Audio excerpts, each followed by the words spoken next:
cek kira-kira kalian itu ya. Iya, Ibu. Jonathan Theo, Hadir, Ibu. Dermida, Anita Mondo, Hadir Ibu. Erlina Metinggil, Hadir Ibu. Dian, Hadir Ibu. Yohanes Napoleon, Hadir, Ibu. Kiki Kapitan, Hadir Ibu. Ermelinda Ibu Guru, Hadir Ibu. Astri Yuventri Neno, Hadir Ibu. Astri Raboku, Hadir Ibu. Sekian tahu. Hadir Ibu. Baik, semua hadir ya. Ibu minta tolong 2 orang ujian pelajaran hari ini.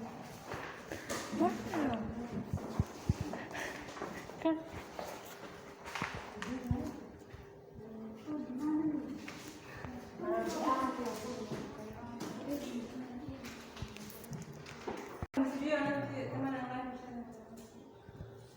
Nanti tahu saya. Dia tahu macam mana di sini dia kerja bisa begitu.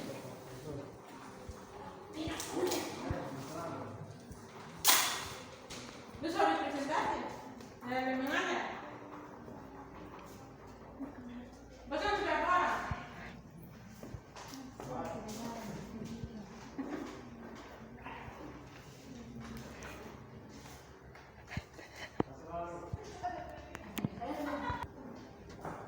Jadi baik ya, terima kasih untuk Yohan dan Erin yang sudah menunjukkan tujuan pembelajaran.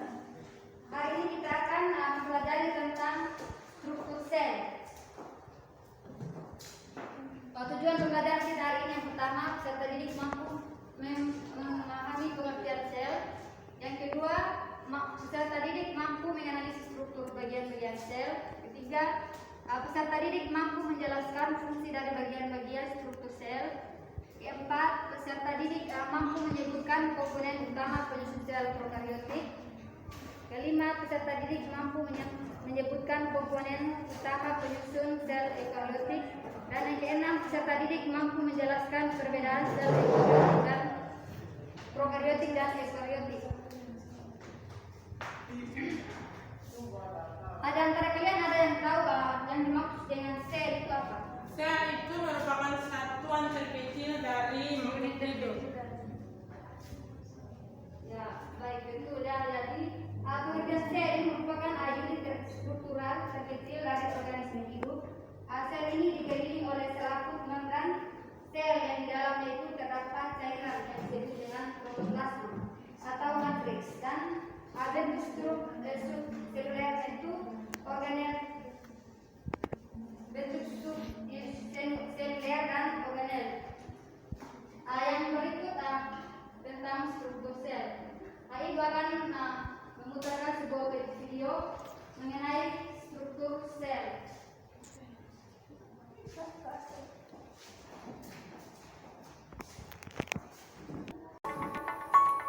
Sel adalah unit fungsi terkecil dari organisme. Semua sel memiliki 3 kesamaan. Tidak peduli apa jenis sel mereka. Semua sel memiliki membran sel yang memisahkan dalam sel dari lingkungannya. Sitoplasma yang merupakan cairan seperti jeli, dan DNA yang merupakan materi sel genetik. Ada 2 kategori besar sel. Kategori pertama adalah sel eukariotik. Mereka memiliki organel-organel yang meliputi bagian inti dan bagian-bagian khusus lainnya. Sel eukariotik adalah sel yang lebih kompleks, seperti yang ditemukan pada tanaman dan hewan. Kategori kedua adalah sel prokaryotik. Mereka tidak memiliki nukleus atau membran penutup organel. Mereka memiliki materi genetik, tapi tidak terkandung di dalam inti sel. Sel prokaryotik akan selalu bersel satu, atau organisme uniseluler seperti bakteri. Jadi, apa itu organel? Organel berarti organ kecil. Adalah bagian khusus dari sel yang memiliki pekerjaan yang unik untuk dilakukan. Mari kita mulai dengan inti, yaitu pusat kontrol sel. Inti atau nukleus mengandung DNA atau genetik. DNA memerintahkan kegiatan yang sel lakukan, dan bagaimana hal itu akan dilakukannya. Kromatin kusut adalah bentuk DNA yang tersebar dalam membran nuklear. Ketika sel siap untuk membelah, DNA memadat menjadi struktur yang dikenal sebagai kromosom. Inti juga mengandung sebuah nukleolus, yang merupakan struktur di mana ribosom akan dibuat. Setelah ribosom meninggalkan inti, mereka akan memiliki tugas penting, mensintesis atau membuat protein. Di luar inti, ribosom dan sisa organel melayang di sitoplasma, yang merupakan cairan seperti jelly.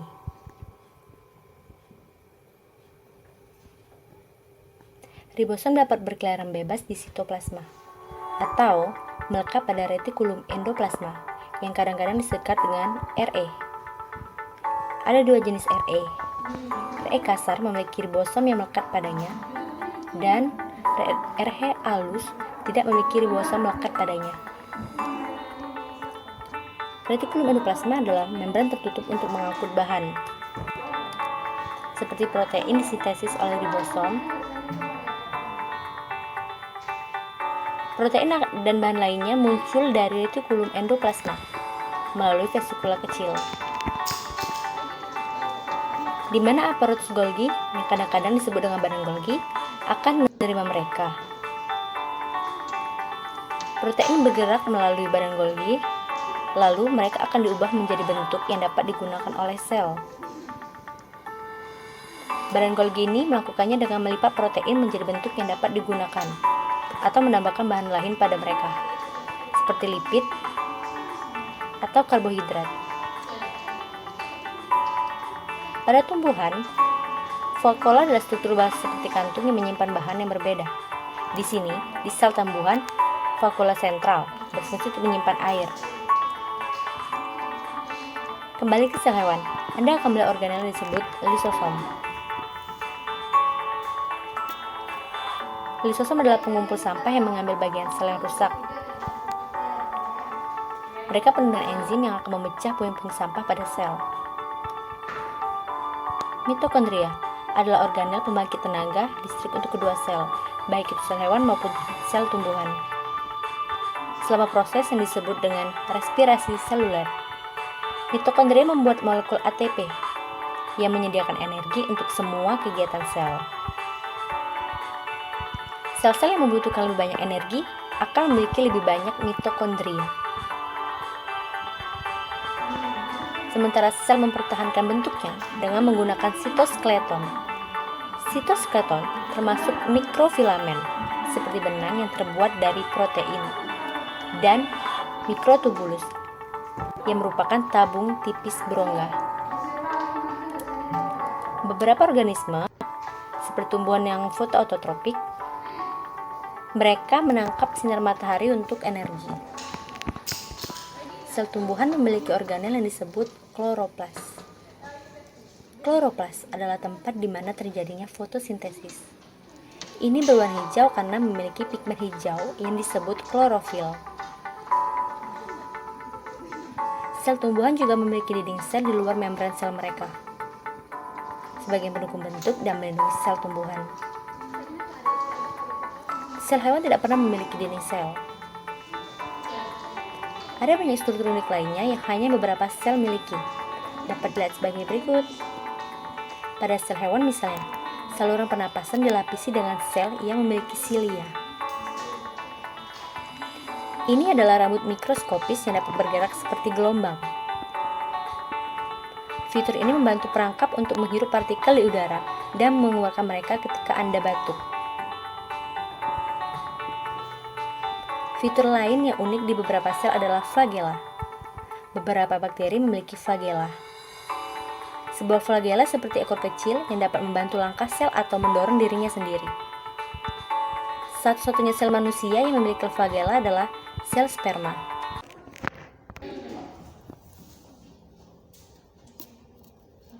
Jadi baik, kalian sudah menonton sebuah video tentang struktur sel, ya. Selanjutnya ibu akan kita masuk pada komponen-komponen penyusun sel prokaryotik. Di antara kalian ada yang tahu? Ada video yang kalian nonton tadi, ada yang tahu tentang komponen penyusun sel prokaryotik?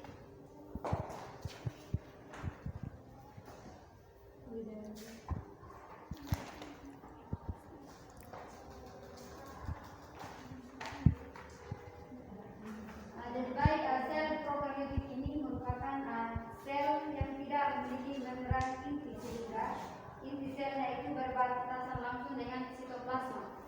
Nah, komponen penyusunnya itu ada yang pertama kapsul, inti sel, membran sel, sitoplasma, ribosom, nukleus, pili, flagella, dan yang berikut komponen penyusun sel eukariotik. Nah, sel eukariotik ini merupakan sel yang sudah memiliki inti sel. Komponen penyusunnya itu terdiri dari membran sel, sitoplasma, nukleus. Nah, nukleus ini dibagi lagi menjadi 4 bagian, yaitu membran, nukleoplasma, nukleus, dan kromosom atau DNA. Dan yang berikut ribosom, retikulum endoplasma kasar, retikulum endoplasma halus, sentriol, lisosom, dan mitokondria. Jadi yang berikut perbedaan dari sel prokaryotik dan eukariotik. Nah, sel prokaryotik dan sel eukariotik ini jika dibandingkan di bagian komponen-komponen penyusun tubuhnya antara sel prokaryotik dan eukariotik, terdapat persamaan dan perbedaannya. Yang pertama itu persamaannya. Persamaannya itu dari sel eukariotik ini dan prokaryotik sama-sama memiliki membran inti sel atau DNA, sitoplasma, organel-organel dan seperti ribosom. Yang berikut perbedaannya. Perbedaan antara sel prokaryotik dan eukariotik ini terdapat pada inti selnya atau nukleoid atau DNA, yaitu belum memiliki membran inti, sedangkan sel eukariotik inti selnya itu sudah memiliki membran inti. Ya, jadi dari penjelasan itu, dari kalian ada yang ingin bertanya?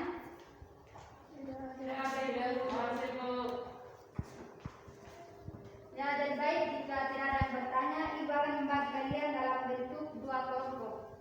Kalian hitung 1, 2, 1, 2.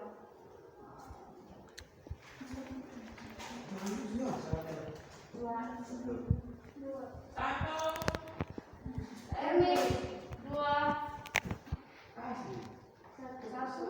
2 1 2. Jadi baik, yang 1 duduk di kelompok 1, yang 2 duduk di kelompok 2.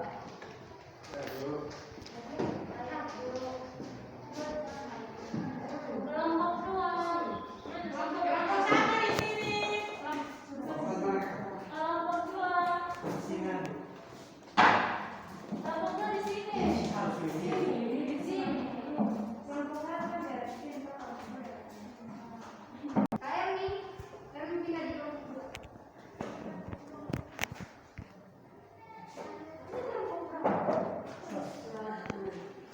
Tibur.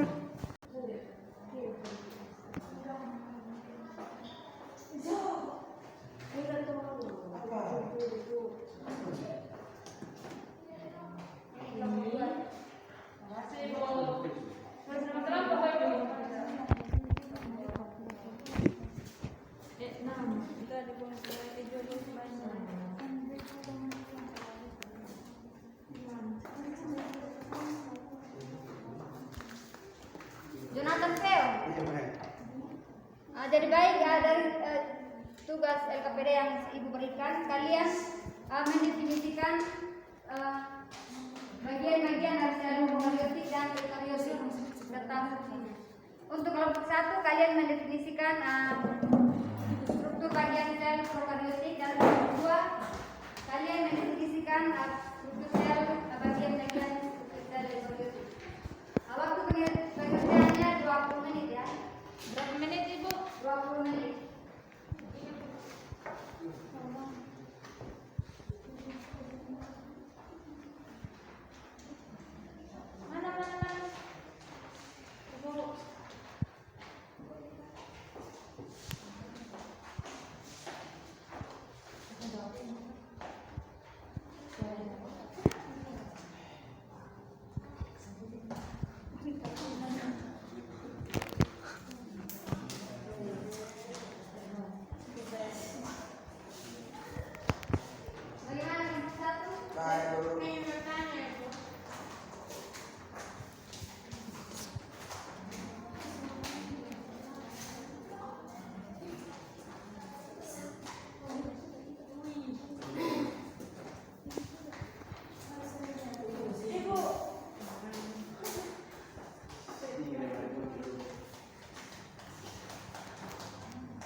Bapak sudah selesai?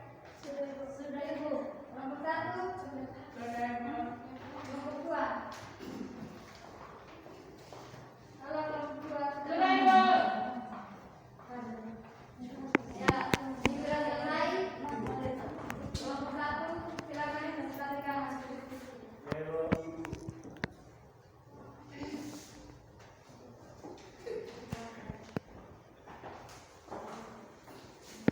Terima kasih atas waktu dan kesempatan yang diberikan kepada kami kelompok 1 untuk mempresentasikan hasil diskusi kami dengan soal yaitu sebutkan struktur dan fungsi dari bagian-bagian sel prokaryotik. Teman-teman bisa lihat di sini ada gambar sel prokaryotik, ada pili, ada kapsul, membran plasma, sitoplasma, ribosom, dan juga nukleus. Yang pertama itu fungsi pili. Pili ini sebagai tempat masuknya materi genetik selama perkawinan dan membantu menetapkan diri pada jaringan hewan atau tumbuhan. Yang kedua yaitu plasmid. Plasmid ini adalah DNA ekstra kromosomal yang berukuran lebih kecil dari kromosom yang berbentuk sirkuler.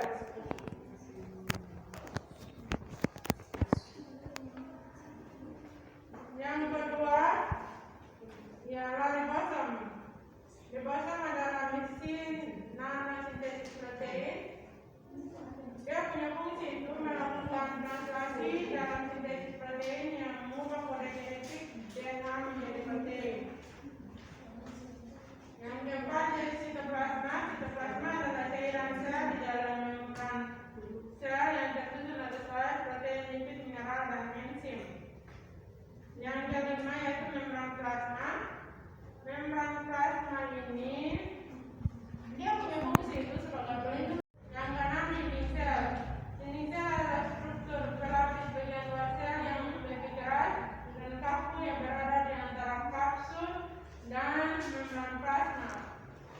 Dia punya fungsi itu untuk memberi bentuk dan melindungi organel internal sel. Yang berikut yaitu kapsul. Kapsul ini dia punya fungsi sebagai pelindung sel, mencegah sel kekeringan, membantu menetapkan diri dengan bakteri lain atau pada organisme lain, dan melindungi bakteri patogen dari pengaruh antibodi sel inang. Yang kedelapan flagella. Flagella ini dia punya fungsi sebagai alat gerak. Yang ketujuh yaitu nukleus.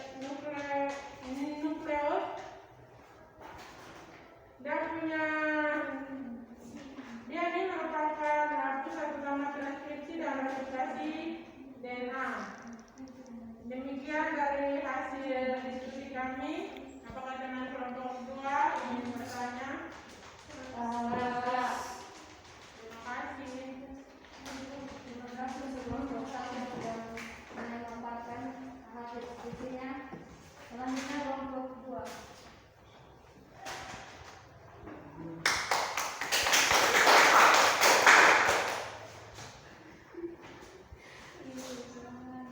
Terima kasih teman-teman dalam kelompok 2 untuk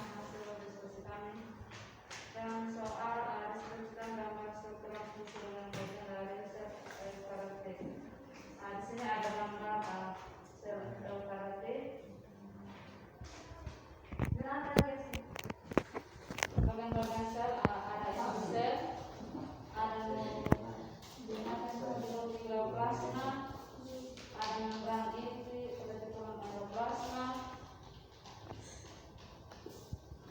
ada sentriol, membran sel, ribosom, kompleks Golgi,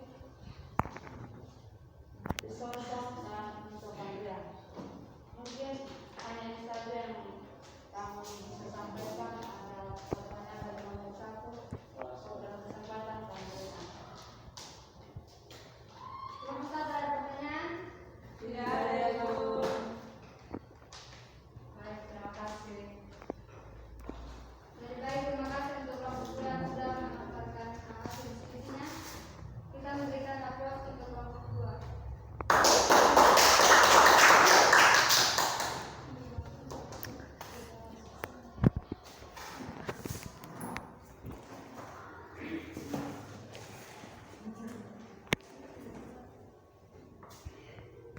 Jadi baik, dari materi pembelajaran kita hari ini, dari kalian ada yang menyimpulkan, bisa menyimpulkan?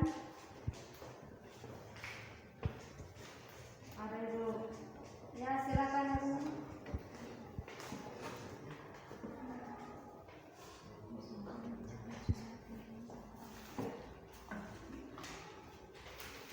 Jadi kesimpulan materi hari ini terkait dengan sel. Sel ini merupakan unit fungsional dan struktural terkecil dari nukleus. Satu sel tersusun atas protoplasma. Protoplasma ini tersusun atas 3 bagian utama, yaitu membran sel, sitoplasma, dan inti sel. Sel ini dibedakan menjadi 2 macam, yaitu sel prokaryotik dan eukaryotik. Sel prokaryotik tidak memiliki membran inti dan sistem endomembran, sedangkan sel eukaryotik memiliki membran inti dan sistem endomembran. Terima kasih. Terima kasih yang sudah menentukan materi pelajaran kita hari ini. Jadi sel ini merupakan struktur unit terkecil dari makhluk hidup. Nah, sel ini dibedakan menjadi 2 bagian, yaitu sel prokaryotik dan eukaryotik.